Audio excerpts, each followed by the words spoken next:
Our next speaker is a self-made, Cuban-born entrepreneur.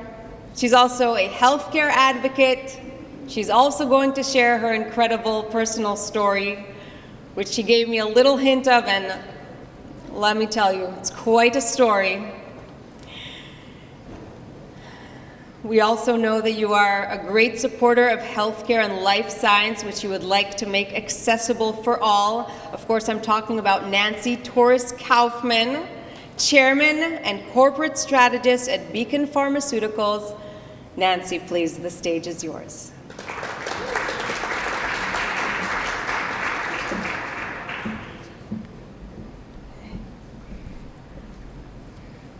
Thank you so much for the introduction, Michelle. Thank you for the opportunity to be here. First of all, a warm thank you to Betty for the opportunity to be here and speak, and Galit. It's a really special night. It's a tough act to follow. It's an incredible story that Cheryl should share with us. Okay. Well, thank you for the invitation to be here to speak in honor of Women's Heritage Month and the opportunity to be among this gorgeous crowd. I am humbled to have the opportunity to share the spotlight today with Monica, Marlene, Cheryl. It's really, truly an honor. In life, there are moments when we ask ourselves, why am I standing here? This is one of those moments for me. And I find myself going back to the beginning, my roots, and I'd like to share a little bit about my journey with you today. As I gaze into the room and I see each and every one of you with your own story, I'd like to take a moment to close my eyes and photograph this memory for a lifetime. The way I viewed power changed when I started to grow and trust myself as I matured into a businesswoman. True power, the kind of power we all have within, that which no one can ever take away from us, is that power when you can align who you are and have become with that which you were born to do in this world. Only then you've begun to tap into your authentic power. The mentorship and support and nurturing of caring women along the way has been the catalyst to breaking out of my shell. I would like to speak today to the action of these women and how those actions changed the trajectory of my life. I was born in Havana, Cuba, to an underprivileged family at the bottom of the pyramid, a concept first used by President Roosevelt in 1932. The base of the pyramid consists of 4 billion people earning $2 or less per day. The bulk of the world's population happens here. I was raised by my maternal grandparents. After my father passed away, I was 4 months old. My mother was my first role model in life. I learned rather quickly that if you gave up on yourself, you could only expect for others to give up on you. What we lacked in economic resources, I had in love, value, and encouragement from my family. My grandmother was my second role model. Gil told me that I could do anything. So many times that I began to believe it with every single living cell in my body. She used to tell me stories at bedtime about one of our family members who was an explorer in La Santa Maria.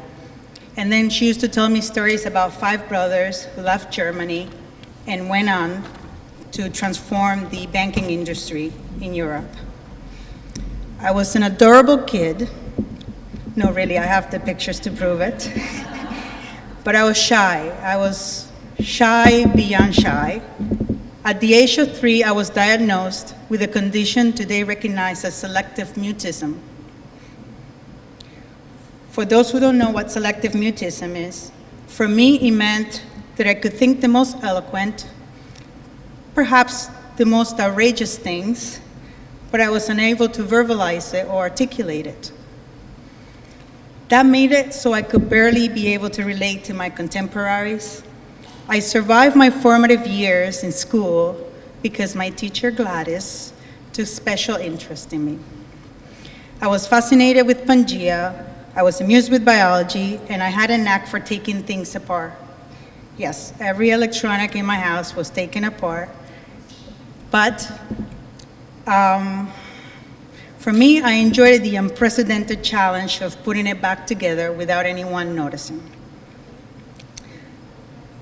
I spent a good portion of time with my head in the books. I loved the pictures that somehow would become photographs. As I closed my eyes, I could see the images burnt into my retina. It was a special period. Russia had stopped providing aid to Cuba. I was then 12 years old. I came home to find a plate of food waiting at the table. My grandfather said, "Sit down and eat, please." I told him, "I already ate." I had begun to suspect there was not enough food to go around.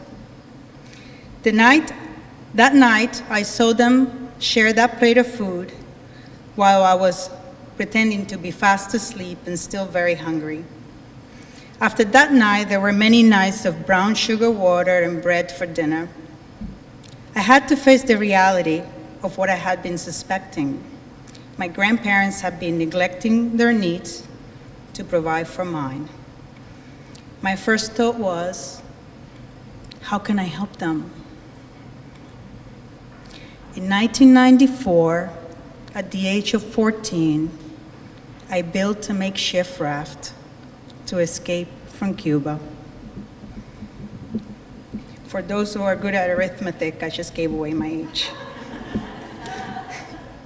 This is an experience that transformed my life. As my grandmother sat in the balcony, I told her, "Abuela, I'm going to the beach with Sarai." We lived in the 3rd floor of an apartment, and I still remember it like it was yesterday. She said to me, "Please be back before sunset." She held my hands and gave me a gentle kiss on the forehead. I walked away with the intense feeling that I might never see her again.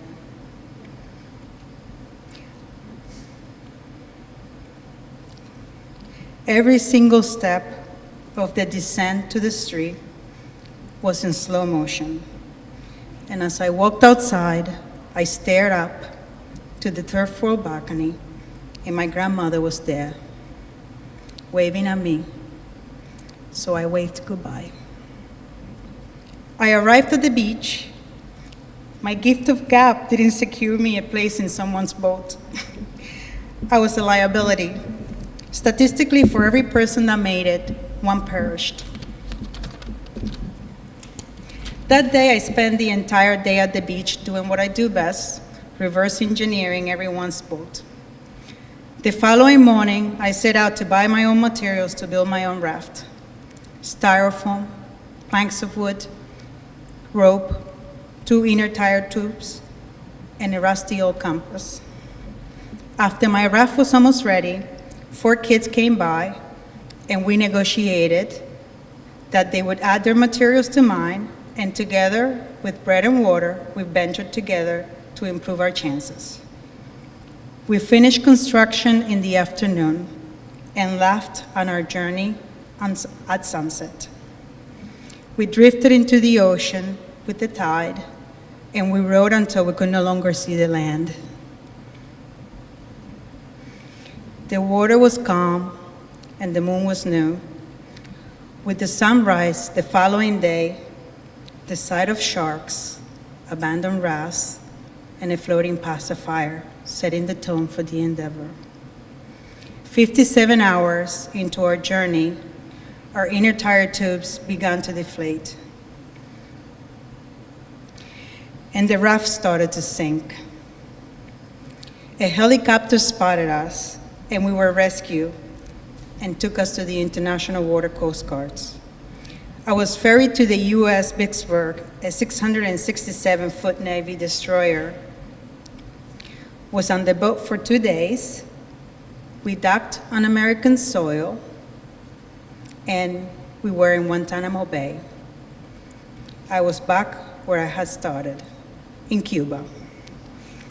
I lost track of the boys, and for the next 3 months, I was living in military tents and eating military food. I still remember at nighttime the sounds of exploding landmines as Cuban refugees would attempt to cross back to Cuban soil. December of 1994, on the first plane to the US, I was able to embark on my journey to a new life. I was asked, do you want to go to Virginia or do you want to go to New Jersey? Barely speaking English, I said, New Jersey sounds like New York. Would you please send me there? I arrived to my first foster home in Wayne, New Jersey. Like a tumbleweed, I trundled in and out of many foster homes. My social worker, Sue Sorial, was always there for me every time I called. She was sweet and caring, and just like her, the list of women goes on. My high school friend, Jenny Miller, the first one to invite me to her lunch table. Mrs. Kaysher, my freshman year AP English teacher, who made me love the English language. Mrs. Krause, my guidance counselor, who prepared my college application for me. Because of her, I was able to secure a full academic scholarship to the College of St. Elizabeth with a 7-year accelerated collaboration with the University of Medicine and Dentistry of New Jersey. Mrs. Nelson, my high school vice president, she gave me a check to buy my first books for my freshman year in college. President Sister Rafferty, she allowed me to stay on campus all year round while students would go home to their families during the holidays and the summers. At the end of 2006, I sold my first company. After the opportune exit before the mortgage collapse, I went to work for the acquiring bank. This led to my first corporate experience. It was one that was challenged with sexual harassment. I was the youngest woman to have held this position at the financial institution. I was the youngest woman, so there were misconceptions on how I got there. So I spoke. Yes, I spoke, probably louder than ever before. I fought, and I won.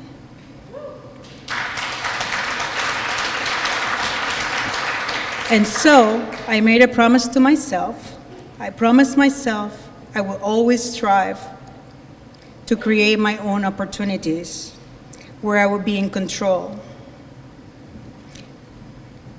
I had no family with whom to share my successes or failure, but because of my selective mutism, that inner voice would keep on guiding me through the most difficult times and decisions.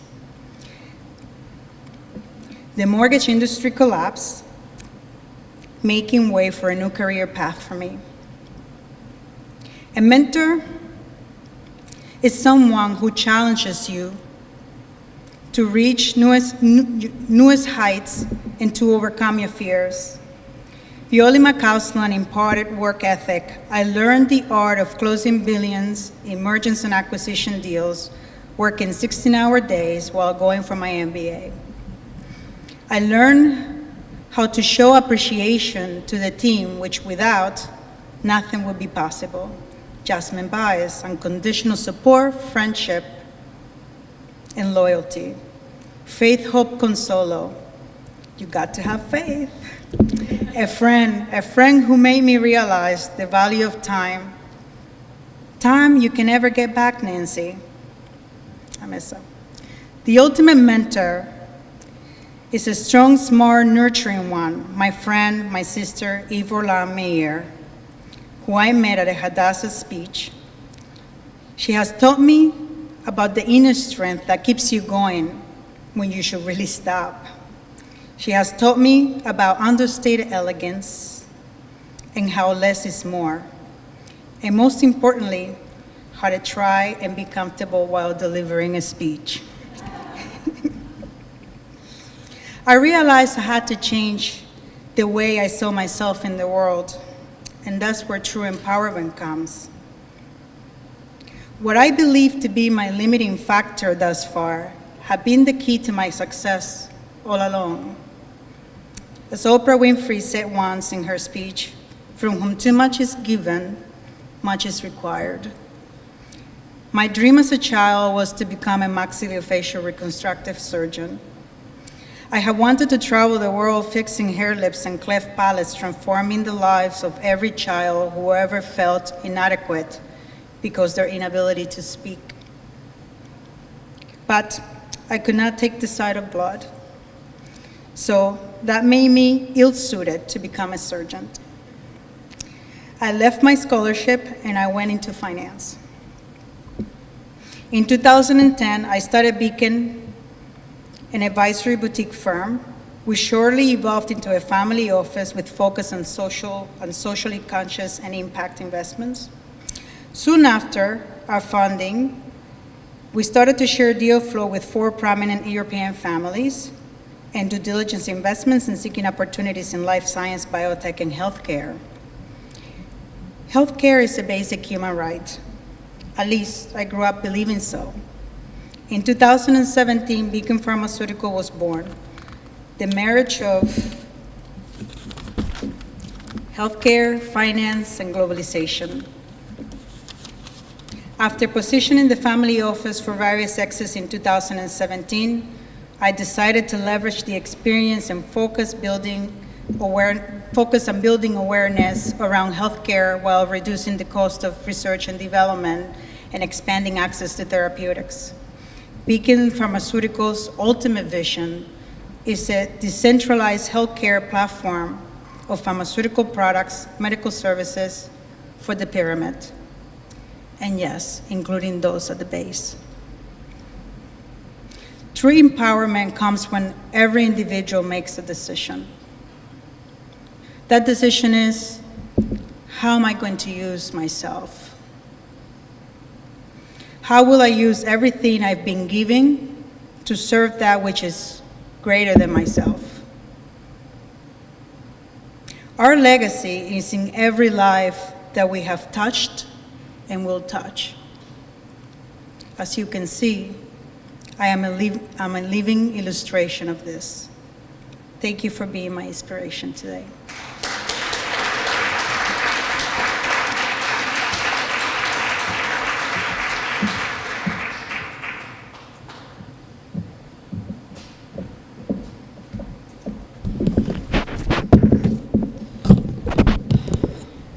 Wow. How do you do it, Nancy? I have to say I'm still stuck on the building the boat and crossing the ocean at 14. Really, wow. And I'm sure if many of you have many more questions, as I do, as to when you saw your family again, what happened after. So we will have time at the end to mingle. But thank you so much for sharing your story. Whew, blew us away. All right, our next speaker is from the Bronx, and I love it when the Bronx is in the house. Let's show some love for the Bronx. I started my work at News 12 in the Bronx and fell in love with the community and the people, and it's really amazing how things change beyond Manhattan.